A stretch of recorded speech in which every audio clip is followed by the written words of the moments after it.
So, first World Cup of the season this weekend, and I thought I'd just do this to clue everyone in as to what's going on with respect to Olympic qualification. So, remember that Olympic qualifying ranking is not the same as the current FIE rankings. The FIE rankings is a rolling one, so it includes results from before the qualifying period began. I'll leave a link to that, to these rankings in the description. So, starting with the men. Now, for Olympic qualification, the team event is kind of the most important because if a country qualifies as a team, they automatically get 3 fencers qualified for the individual as well. So at the top, we have Hungary. They are pretty likely to stay at the top given that they won the World Championships in team, which bags you a whopping 128 points, which is twice the amount you'd get for winning a normal World Cup. So that means a lot. You can also tell it's a pre-Olympic season when Szilágyi actually enters the first World Cup of the season. Normally he skips the first one or maybe even first 2, so it's getting serious now.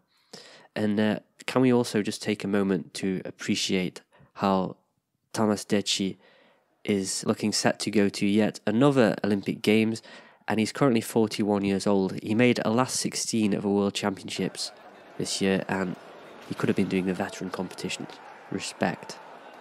Next up we have the USA, and this time last year I think I would probably have been surprised to hear that the USA would be this high in the rankings, but actually it kind of makes sense. Dershowitz kind of dropped off a bit after Tokyo, but now he's back to form and he'll be as strong as ever given his world title in Milan. Yeah, we can expect to see big things from him again. Dodo is coming off a gold medal, first at the Pan American Championships earlier in the year, but now again recently at the Pan American Games. He just won gold in Santiago. Mitchell Saran just won a NAC, beating Lochanov pretty convincingly, and we all know about Colin Heathcock. I'm sure the Germans will be sad to have lost him and his brother. That's not to mention Daryl Homer, who is coming back from injury. Now, we all know he has enormous potential if he does manage to recover, but it may well be too late for him. Then in third we have Korea. Despite the fact that Ha Han-sol achieved their greatest individual result in Milan, and also having plenty of younger talents, it looks like they are sticking with the Avengers formula. Kim Jong-wan has written on his blog about wanting to embody the spirit of his Italian hero, Aldo Montano, who helped Italy win silver in a team event in Tokyo at the age of 42. Kim is currently 40 years old. He's already retired once. He suffered a serious hamstring injury last season, but it seems like he just doesn't know how to quit. Maybe even if he can't deliver the magic on the piece like he used to, which, who knows, I think he's still got it in him. He can still play a very important role on the bench as an additional coach, almost like a player manager. He does bring a lot of experience. So, yeah, Korea are guaranteed to qualify. They're just that good. Now, things get more interesting in the battle for 4th place. The top 4 teams qualify automatically. Currently, the 4th place is occupied by France. Now, I did a massive video following this team at the World Championships with interviews and everything. It took a lot of work. So, yeah, if you want to know more about these guys, give it a watch, please. There's been an interesting development over the summer. Pianfetti and Patrice, both Patrice brothers, have left the INSEP to train under their former coach and ex-teammate Vincent Anstedt at the newly formed Paris Sabre Academy. It's interesting because France traditionally has a very centralized system where all the top fencers trained at the INSEP. Now there are 3 separate groups, with some staying at the INSEP, some at Bauer's Academy, and some at Anstedt's Academy. So that's quite an interesting situation. I think it should be pretty clear by now that I am a massive fan of French fencing. I think they should be able to stay in the top 4, and fortunately, even if they don't, they also have a host allocation they could use. So there's a lot less pressure on them. Now, not far behind France, we have Italy, only 20 points behind right now. As things stand, they will qualify as the top European team outside of the top 4, but they have a reasonable chance of overtaking France.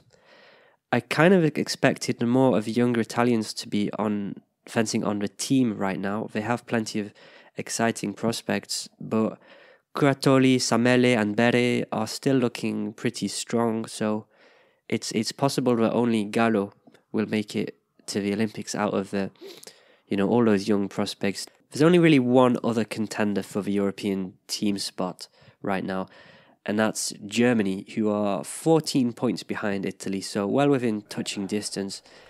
Even if they haven't had many exceptional individual performances over the last season, although Sabre has been very consistently making last eights, I think this is a group of fencers who do almost better as a team than as individuals.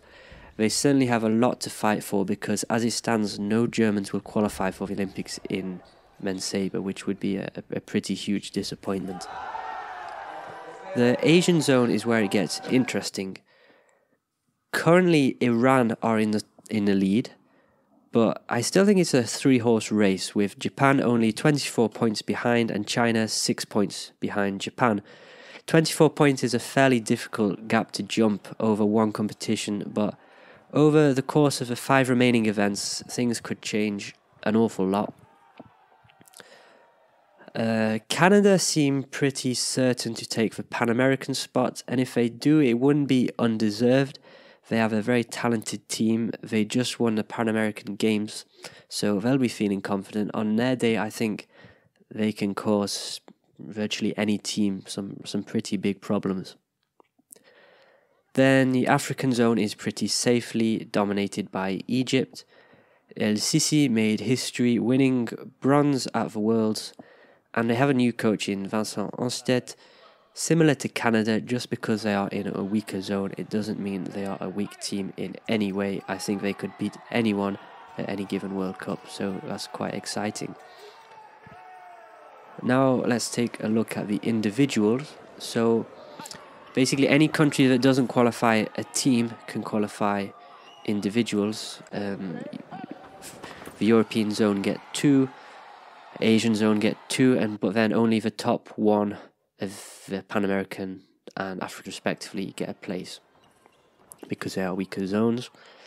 In the European zone, Bazadze will almost certainly take the top spot. Last season he made a podium at every single competition, which is just insane. The question is, can he keep that momentum going? I feel like does the pressure increase every competition to keep the streak going? And also, is it possible that, he's peaking too soon? We're still, just under a year out from the Olympics. That's really where you want to be at your best. But he's a beast. The second spot is currently held by Yildirim, who managed to sneak in a few bonus points by doing the satellites in the kind of pre-season. So he's got some extra credit. He won his 7th satellite, which I think might be a record in men's sabre. Bashta won her 6th in the women, which in Ghent, which was an incredibly strong competition for a satellite. Anyway, this kind of all depends on how teams pan out. But currently Sabre is only 5 points behind him. I think he should be able to overtake, but honestly anything can happen. If Italy somehow drop down as a team and Germany overtake them, then suddenly there could be Curatori, Samele, Neri, Nuccio and more competing for this one place. And then on top of that, you've got the likes of Kaczkowski and Teodosiu. Both also have a chance, but they they'll probably have to battle it out at the end of the season in Luxembourg at the zonal qualifying tournament. The European zone is always super competitive, so it's pretty much guaranteed that some pretty amazing fencers will miss out at the Olympics, unfortunately. The Asian zone also pretty strong. The 2 spots are currently held by Yoshida of Japan and Al-Shamlan of Kuwait. But again, this depends heavily on how teams go.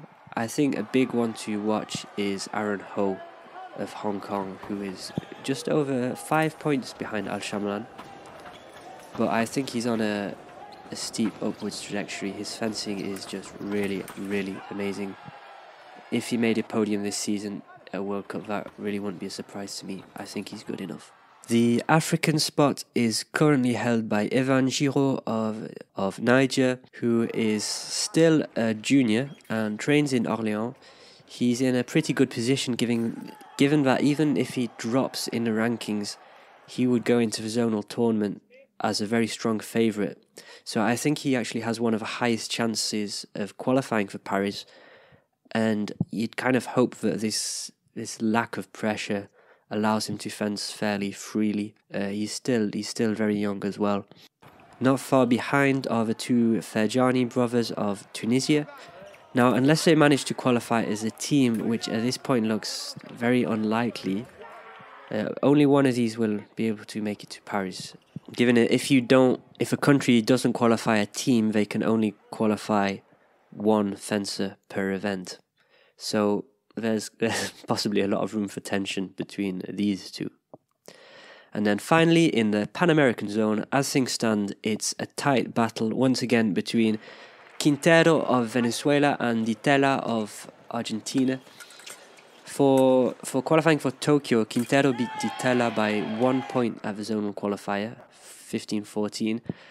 But this time round, having USA qualify as a team in the top 4 instead of in the zonal position, it means that there will probably be room for both of these two fencers to make it to Paris, with one having to win the zonal qualifying tournament. Both again very strong fencers, both capable of causing big upsets.